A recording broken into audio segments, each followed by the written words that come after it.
would be my guess in terms of why potentially she doesn't have as severe a clinical picture as you might expect. Can you have the X inactivation? Can you have partial? I mean, my daughter too has a large deletion, 2 through 15. So she's somewhere in the middle. She's not one of the most severe, but she's not walking. Yeah. So could she have some turned on and some turned off?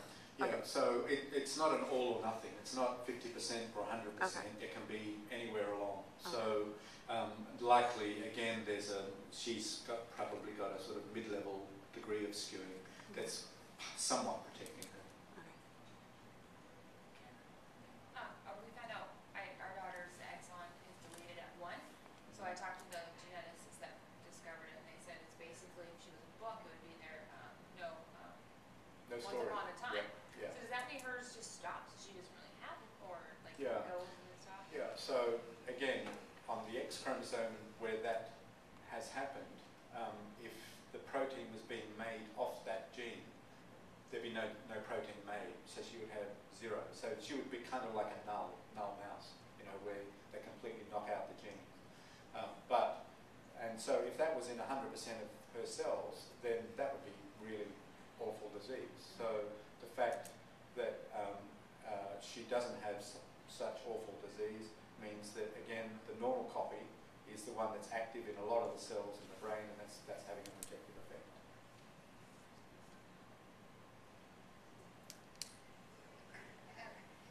I just had a question about on our report it said that her mutation had not been previously reported. So for all of ours, They all say say that that. every They all say child, Almost all of them. I know that they say that. So does that mean every single child at this point, until thousands are diagnosed, are all going to have their own unique deletion?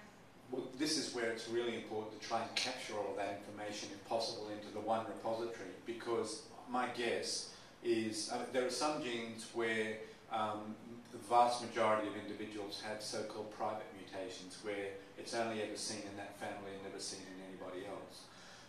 But until you have a repository that can capture it all into the one box and look at it, you don't know that that's the case. So my guess is that if we were to capture all of the mutations, that we would find that there are families out there who share the same mutation.